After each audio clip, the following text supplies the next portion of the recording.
بسم اللہ الرحمن الرحیم۔ زراعت۔ نمبر 1، کھیت۔ یہ جو مینڈوں سے گھرے ہوئے زمین کے قطعے تم دیکھتے ہو، یہی تو کھیت ہیں۔ مینڈوں سے کھیت کی حد بندی اور حفاظت ہوتی ہے۔ وہ دیکھو، ایک آدمی ہل بیل لیے آتا ہے، ہل سے کھیت جوتے گا، پھر بیج بوئے گا، اناج کے بیج سے اناج پیدا ہوگا جو ہماری خوراک ہے۔ کپاس کے بیج سے روئی پیدا ہوگی جس سے ہماری پوشاک بنے گی۔ گنے کے ٹکڑے بوئے گا تو اینکھ یعنی اونکھ پیدا ہوگی، اس کو کولہو میں پیل کر رس نکالیں گے، رس کو پکا کر گڑ اور راب بنائیں گے، راب سے شکر بنے گی، شکر سے طرح طرح کی مٹھائیاں تیار ہوں گی۔ آہا، یہ تو ہمارا پڑوسی دھن سنگھ ہے جی، یہ بڑا محنتی کسان ہے۔ دن نکلنے نہیں پاتا کہ یہ اپنے کھیتوں پر موجود خوب جی لگا کر ہوشیاری سے کام کرتا ہے۔ اسی کی کمائی سے سارا کنبہ پلتا ہے۔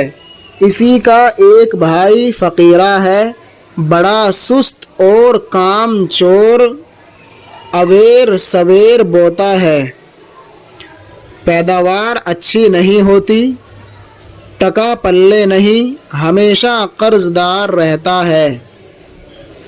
کھیت کیار کے کاموں کو کھیتی باڑی، کاشتکاری یا زراعت کہتے ہیں۔ مینڈ باڑ، قطعے ٹکڑے، اینکھ اونکھ گنا، اویر سویر وقت بے وقت، ٹکا 2 روپیے کا سکہ، روپیہ دولت، پلہ، دامن، کنارہ، پلے ہونا، پاس ہونا، مال و زر ہونا، ٹکا پلے نہیں، محاورہ، یعنی یہ ایک محاورہ ہے، یہ بولتے ہیں، اس کا مطلب یہ ہو، جب یہ لفظ استعمال کرتے ہیں ٹکا پلے نہیں، تو اس کا مطلب ہوتا ہے پاس کچھ نہیں، غریب اور مفلس ہے۔ نوٹ: زراعت ایک عملی فن ہے۔ عمل آنکھ سے دیکھنا اور ہاتھ سے کرنا لازم ہے، صرف کتابوں کے پڑھنے سے نہیں آ سکتا۔ ہر سبق میں جس چیز کا بیان ہوتا ہے اس کا نمونہ دکھا کر سمجھانا چاہیے۔ طالب علم ہاتھ سے بھی کچھ نہ کچھ کام کریں تاکہ ان کا جی لگے۔